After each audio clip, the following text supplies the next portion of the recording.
ये देखो next topic हमारा है to solve a linear differential equation of second order by changing the independent variable.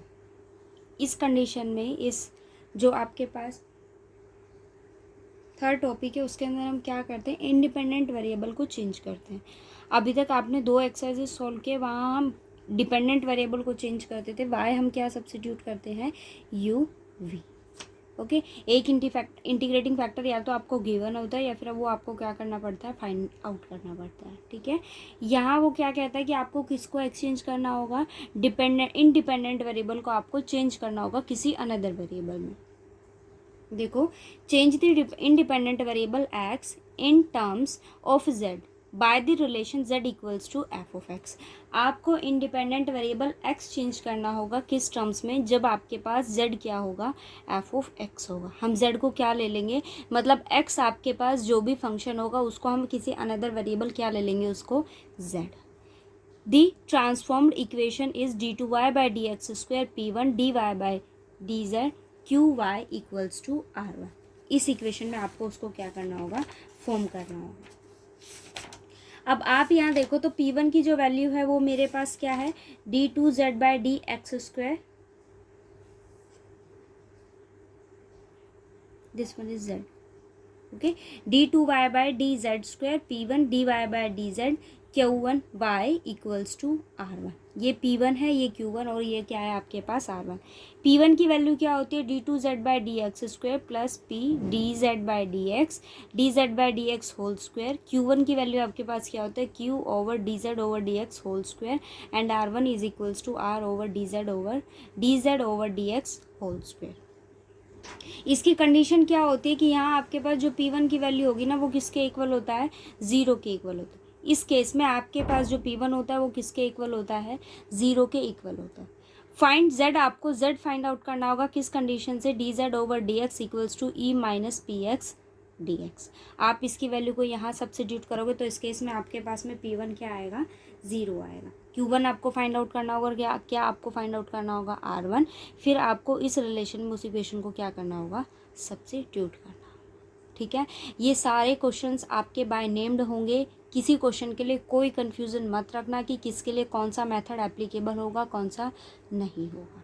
ठीक है, फर्स्ट एक्सरसाइज के लिए आपके पास सिंपली और एग्जैक्ट, मतलब एक सिंपली आपको वो बताता है कि सिंपली क्या कहता है वो, कि अगर आप 2 कंडीशन वहाँ आपको गिवन होती है, आप उन 2 कंडीशन से अगर आपके पास इंटीग्रेटिंग फैक्टर फाइंड आउट हो जाते तो आप उस मेथड से अप्लाई कीजिए। अदरवाइज आप फर्स्ट के बाद सेकंड थर्ड वो जो एक्सरसाइजेस के जो मेथड आपके पास हैं आप उसको अप्लाई कीजिए। ठीक है, ये बाय नेम्ड ही इसके क्वेश्चन आते हैं तो आप ज़्यादा कंफ्यूज नहीं होना, बट आप माइंड में सारी चीज़ों को मिक्सअप मत कर लेना कि d z by d x किसके लिए फाइंड आउट करते हैं या d y by d x किसके लिए फाइंड आउट करते हैं, वाई किस में लेट करते हैं, यू किस में लेट करते हैं।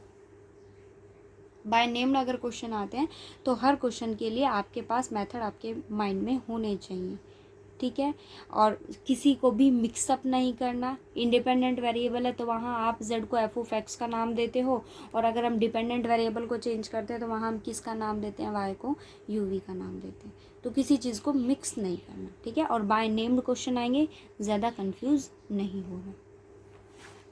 और हर क्वेश्चन में आपको प्रॉब्लम सिर्फ इंटीग्रेशन ही करता है, सो प्रैक्टिस कीजिए। ऐसा नहीं है कि यहाँ आप एग्जाम्पल से काम चला के, मतलब एग्जाम्पल से ही आप लोग काम चला लोगे। एक्सरसाइज से ये हो जाता है कि आपकी प्रैक्टिस हो जाती है, आप एग्ज़ाम में क्वेश्चंस को फास्टली सॉल्व कर सकते हो।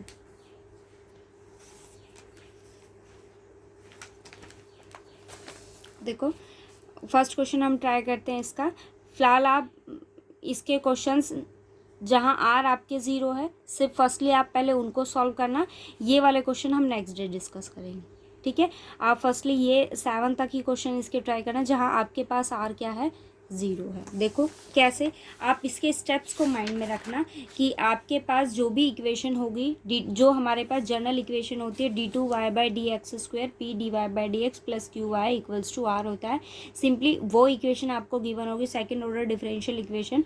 वहाँ से आपको फाइंड आउट करना होगा D z by d x आपके पास होगा, यहाँ से हम z फाइंड आउट करेंगे, इन इक्वेशंस को फाइंड आउट करेंगे। P1 की वैल्यू क्या आती है, Q1 क्या आता है, R1 क्या आता है, आप इनको फाइंड आउट कीजिए। इसे ये ये जो इक्वेशन होगी वो आपके पास, मतलब z जो होता है वो मेरे पास ये फॉर्म करता है, P1 Q1 R1 आपको फाइंड आउट करना होगा, फिर सिंपली क्या सब्स्टिट्यूट कर देंगे इस इक्वेशन में, यहाँ से आपको सॉल्यूशन फाइंड आउट कर लेना। ठीक है, देखो क्या क्वेश्चन मुझे गिवन है।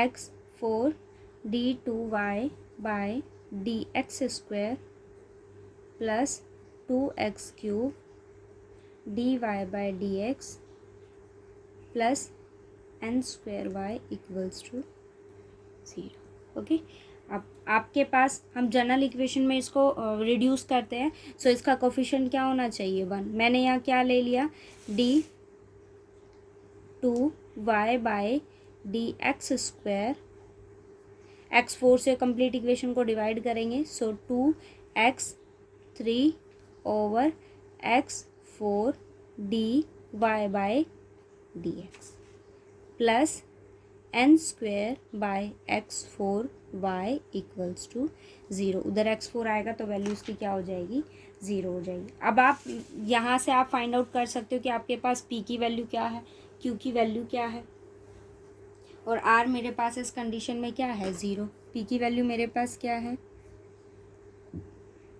2x cube over x4, q की वैल्यू मेरे पास क्या है यहाँ पर n square over x4, r आपके पास यहाँ क्या है 0। अब आप वैल्यू फाइंड आउट कीजिए, dz ओवर dx किसके इक्वल होता है e minus P dx। p की वैल्यू को सब्स्टिट्यूट कीजिए, e minus integration value of p is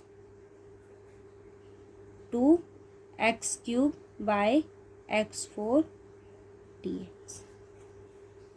ठीक है, अब आप इसको देखो तो x4 मेरे पास है फंक्शन, अगर हम x4 का डेरिवेटिव करते हैं तो क्या वैल्यू वो आपको देगा,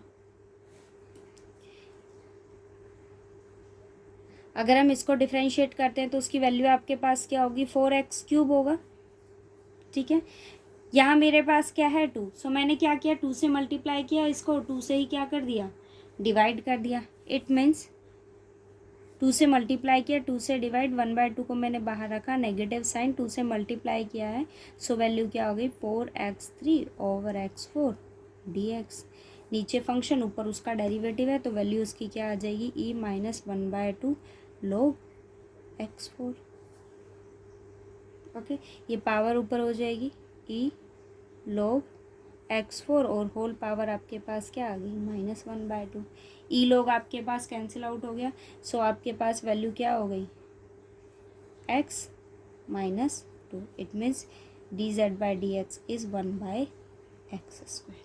ओके, ये वैल्यू मेरे पास किसकी आ गई dz by dx is equals to 1/x square. So आप z की वैल्यू को फाइंड आउट कीजिए, z equals to 1/x square dz।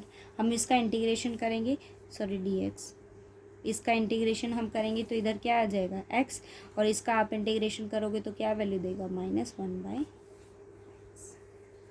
ठीक है, ये मेरे पास इसका इंटीग्रेशन आ गया। आप क्या करते हो z को सब्स्टिट्यूट करते हो f(x), so it means z equals to -1/x, और ये मेरे पास क्या हो गया f(x) हो गया। ठीक है, अब इस वैल्यू को हम कहाँ सब्स्टिट्यूट करेंगे गिवन डिफरेंशियल इक्वेशन में। आप वैल्यू डालिए, यहाँ सब्स्टिट्यूट करते हैं तो वेरिएबल चेंज हो जाता है आपके पास। ठीक है, वैल्यू आती है P1 P2, यहाँ P1 की वैल्यू को फाइंड आउट कीजिए। P1 की वैल्यू हम कैसे सब निकालते हैं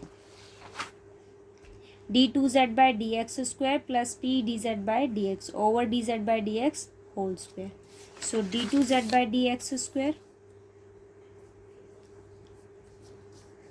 dz बाई dx की वैल्यू क्या है 1/x स्क्वायर। आप इसको 1 मोर टाइम डिफ्रेंशिएट कीजिए, dz by dx square is -2 over x cube -2 over x cube.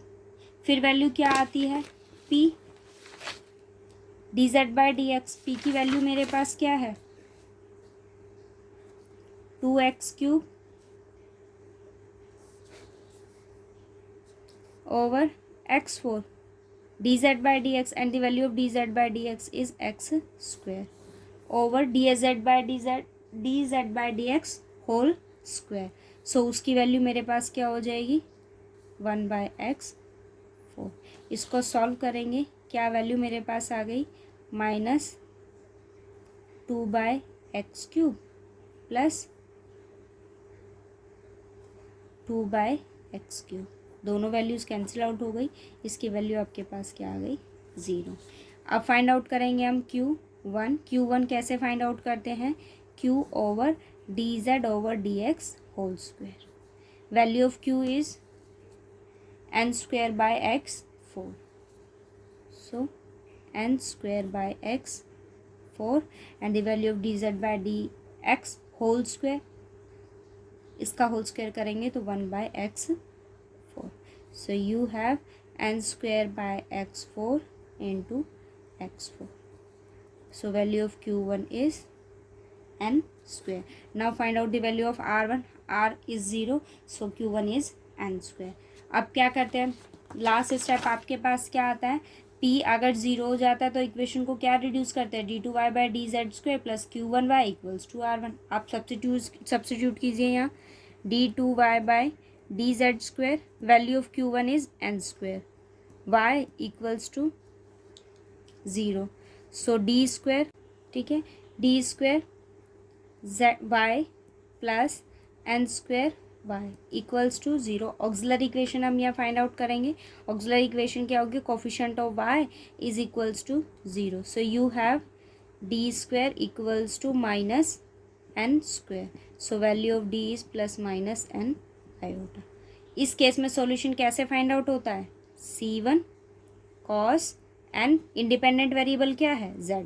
So c1 cos n z plus c2 real part नहीं है तो एक्सपोनेंशियल नहीं आएगा sin n z. Okay, but the value of z is -1/x. Substitute कीजिए, क्या solution आया, c1 cos n z plus c2 sin n z. Value of z is -1/x. So c1 cos n/x minus c2 sin n/x is your solution. Cos odd function होता है, sorry कोस even function होता है. Okay, sign जो होता है वो आपके पास कैसा होता है, ऑड फंक्शन होता है. इवन फंक्शन है, सो उसका एंगल आपके पास नेगेटिव है तब भी पॉजिटिव देगा, बट ये ऑड है तो नेगेटिव आपके पास. ऑड इवन की डेफिनेशन ये होती है, कोई फंक्शन अगर इवन है then f of -x is equals to f of x, और कोई फंक्शन अगर आपके पास ऑड है then f of -x equals to minus of f of x. ठीक है, 7 क्वेश्चंस ही आप ट्राई करना, और जो डाउट हो फिर वो मुझसे पूछना. ओके, हम वो डिस्कस कर लेंगे. बट एक चीज़ ये यहाँ आपको कुछ ऐसा टिपिकल काम नहीं करना, बस इसके अंदर z जो है वो ठीक से फाइंड आउट करना, क्योंकि अगर यहाँ z में कुछ भी मिस्टेक आपको हो जाती है तो पूरा क्वेश्चन आपका गलत हो जाएगा. ठीक है, ट्राई करना, फिर जो डाउट होगा वो डिस्कस कर लेंगे.